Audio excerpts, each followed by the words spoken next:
Assalamualaikum warahmatullahi wabarakatuh. Apa kabarnya siswa 6A, B, dan C? Hari ini kita kembali di pembelajaran tematik. Hari ini kita akan mempelajari tematik 6B, subtema 2, pembelajaran 1 dan 2.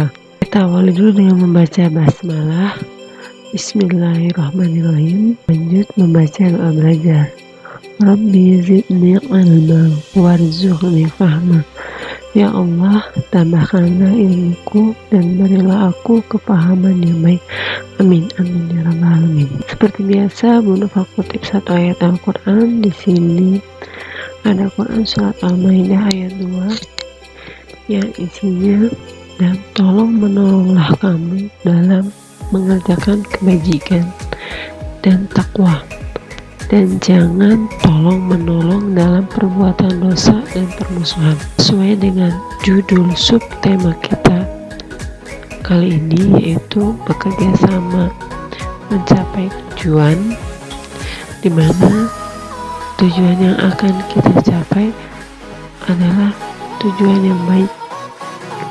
Jadi kita harus bekerja sama atau tolong menolong hanya dalam tujuan-tujuan yang mengandung kebajikan atau ketakwaan kepada Tuhan Yang Maha Esa.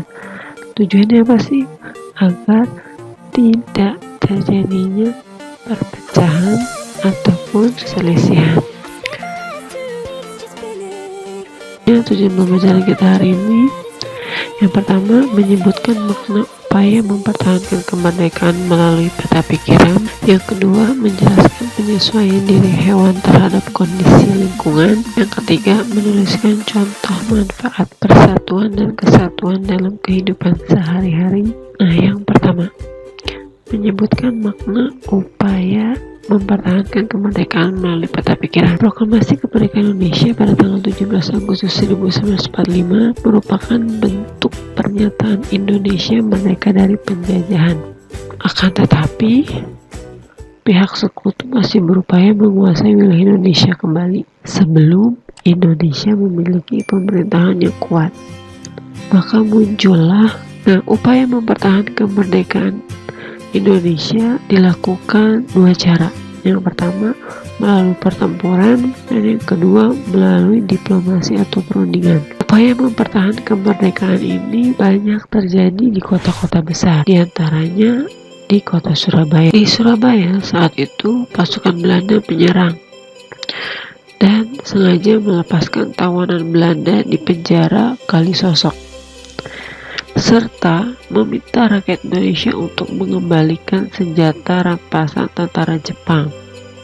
Akan tetapi, rakyat tidak menghiraukan permintaan tersebut, sehingga terjadi pertempuran pada 27 sampai 29 Oktober 1945. Dengan hasil wilayah yang dikuasai sekutu dapat direbut kembali.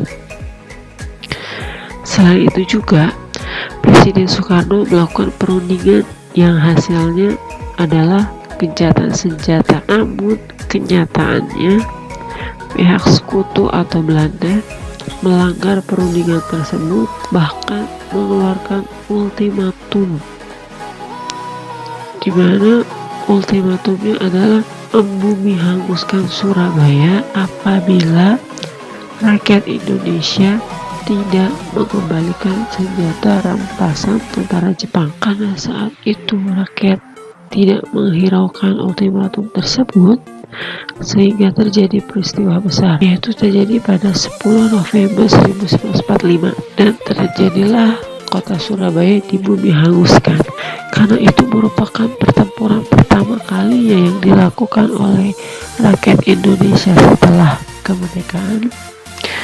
Maka pada tanggal 10 November diabadikan sebagai Hari Pahlawan. Kota selanjutnya yaitu di Bandung. Awalnya sekutu berhasil menguasai Bandung bagian utara setelah mendapat perlawanan dari TKR atau Tentara Keamanan Rakyat.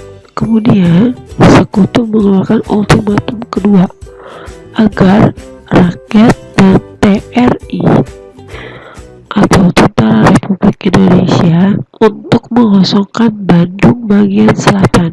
TNI dan rakyat setuju, tetapi mereka tidak rela Bandung bagian selatan akan dikuasai sekutu.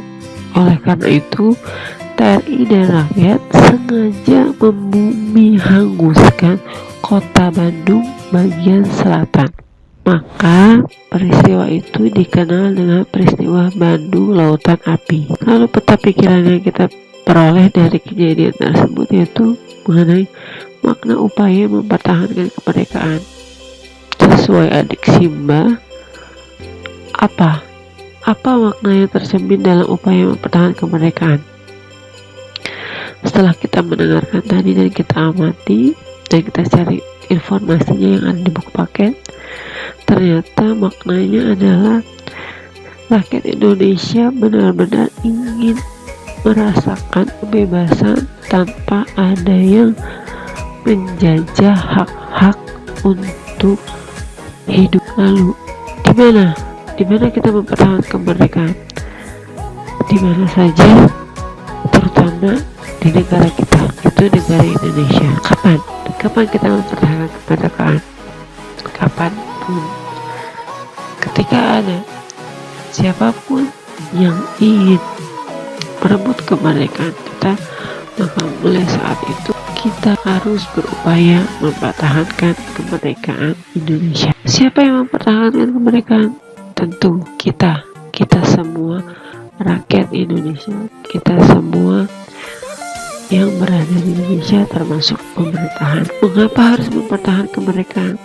Karena ini merupakan cita-cita semua rakyat yang ada di Indonesia, atau ini merupakan hak kita untuk bisa bebas dari yang namanya penjajahan. Terus bagaimana cara kita atau cara kalian memaknai upaya mempertahankan kemerdekaan?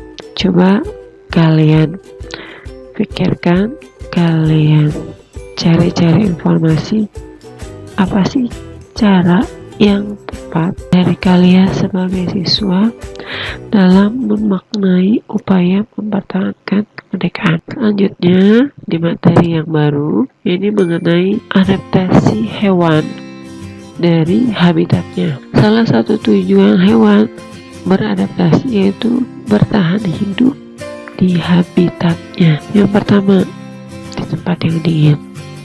Contoh di sini ada penguin dan anjing laut. Ciri-cirinya yang terdapat pada penguin untuk bertahan hidup di habitatnya yang dingin. 1. Terdapat lapisan minyak di bulunya agar tidak basah ketika terkena air. Yang kedua, kakinya berselaput dan sayap berbentuk sirip untuk membantu berenang.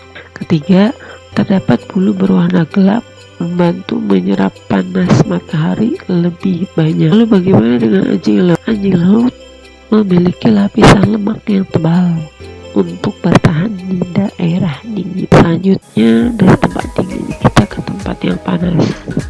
Contohnya di sini ada unta. Yang pertama, bulu matanya Allah ciptakan lebat dan panjang, tujuannya mencegah pasir masuk ke dalam mata.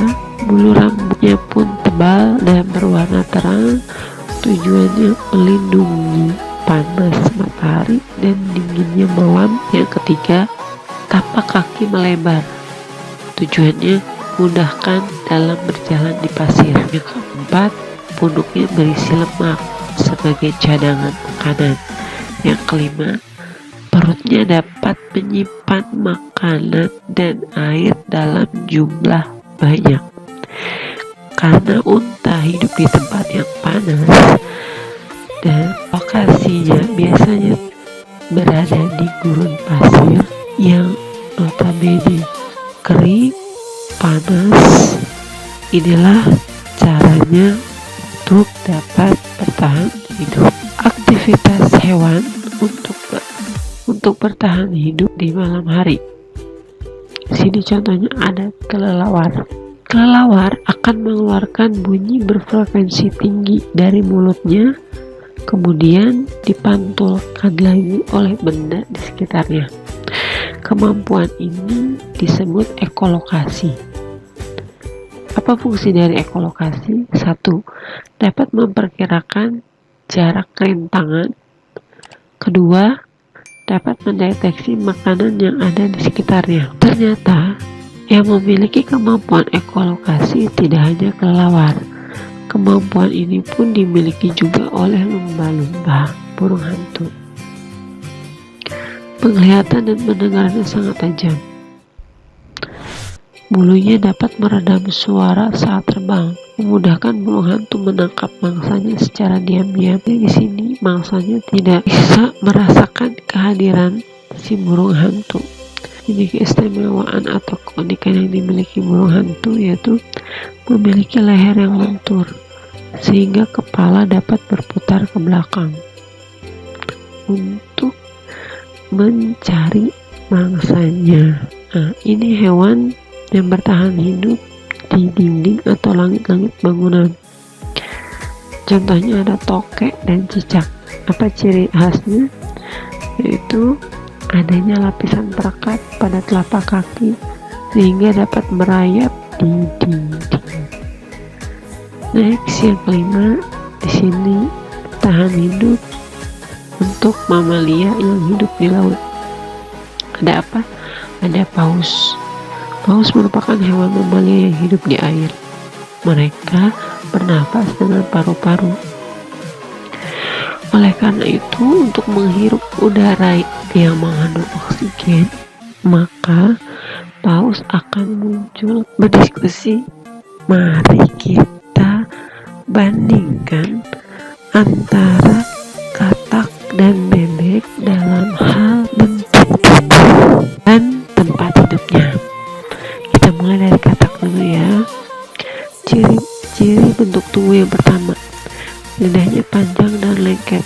Tujuannya memudahkan dia menangkap serangga sebagai makanannya. Yang kedua, bagian tungkai kaki dilipat ke bawah. Tujuannya agar bisa melompat cukup jauh. Yang ketiga, kakinya berselaput. Karena katak termasuk hewan amfibi di mana bisa hidup di air maupun di tempat yang kering, maka kakinya berselaput ini bertujuan agar katak dapat berenang. Yang keempat, ternyata katak bernafas dengan paru-paru. Lalu bagaimana dengan ciri-ciri bentuk tubuh bebek? Paruhnya berbentuk sudu datar. Tujuannya untuk mencari makanannya yang berada di air atau tempat berlumpur. Yang kedua, kakinya berselaput. Karena bebek pun berenang di atas permukaan air. Yang ketiga, bulunya berlapis lilin. Inilah yang menyebabkan bebek ketika setelah berenang di air, maka bulunya tidak akan basah karena di bulunya terdapat lapisan lilin. Lehernya panjang. Tujuannya juga mempermudah dia mencari makanan yang cukup jauh atau cukup dalam di dalam kolam atau di dalam danau atau di dalam sungai. Selanjutnya, bernapas dengan paru-paru. Lalu bagaimana ciri-ciri tempat hidup katak?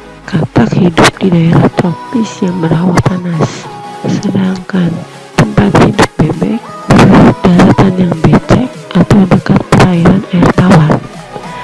Nah, setelah kita menemukan ciri-ciri bentuk tubuh dan ciri-ciri tempat hidup katak dan bebek, di sini kita melihat banyak perbedaannya. Tapi kita juga dapat menemukan persamaannya, yaitu kakinya yang sama-sama berselaput, di mana tujuannya sama untuk memudahkan dalam berenang, serta memiliki paru-paru sebagai alat pernapasannya. Tapi yang perlu ditambahkan bahwa katak memiliki dua cara untuk bernafas, yaitu melalui paru-paru dan kulitnya, sedangkan bebek hanya bernapas dengan paru-paru. Selanjutnya, menuliskan contoh manfaat persatuan dan kesatuan dalam kehidupan sehari-hari. Silahkan kalian baca teks yang ada di halaman 50. Setelah kalian membaca teks yang ada di halaman 50, kira-kira perbedaan apa sih yang terdapat pada bacaan di atas? Apakah perbedaan tersebut menghambat kegiatan yang dilakukan sehari-hari? Nah, kira-kira apa saja sih manfaat dari perbedaan yang ada dalam bacaan tersebut? Nah, setelah kalian menemukannya satu persatu, sekarang coba kalian temukan manfaat persatuan dan kesatuan bagi kehidupan bangsa dan negara. Di antara lain ya, 1. Memperkuat jati diri bangsa. Yang kedua, memperkuat ketahanan nasional dalam menghadapi segala ancaman. Yang ketiga, memudahkan dalam pencapaian tujuan nasional, yakni melindungi segenap bangsa Indonesia, memajukan kesejahteraan umum, mencerdaskan kehidupan bangsa, dan melaksanakan ketertiban dunia. Yang keempat, menciptakan suasana aman, tentram, dan damai dalam kehidupan bernegara. Yang kelima, menjaga keutuhan bangsa. Yang keenam, menghindari perpecahan. Dan yang terakhir, pembangunan nasional akan berjalan lebih baik dan lancar. Itulah beberapa manfaat apabila terciptanya persatuan dan kesatuan bagi kehidupan bangsa dan negara.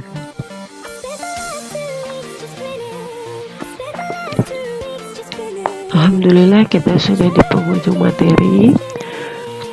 Kesimpulan pembelajaran kita hari ini, yang pertama, ternyata setelah proklamasi, rakyat Indonesia tidak berhenti berjuang. Ternyata rakyat Indonesia tetap masih harus berjuang sebagai upaya mempertahankan kemerdekaan. Ada 2 cara yang dilakukan dalam mempertahankan kemerdekaan, yaitu dengan pertempuran dan perundingan.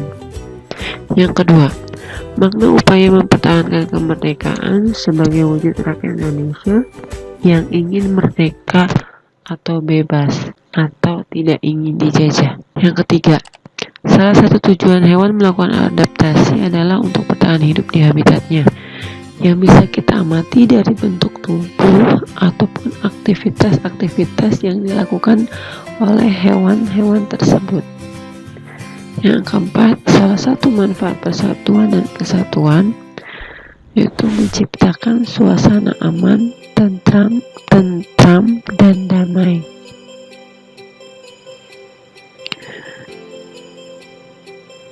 Alhamdulillah, Bu Nova ucapkan terima kasih, serta Bu Nova minta maaf apabila ada kekurangan dalam penjelasan materi. Semoga apa yang kita pelajari hari ini dapat bermanfaat bagi kalian. Bu Nova akhiri, wassalamualaikum warahmatullahi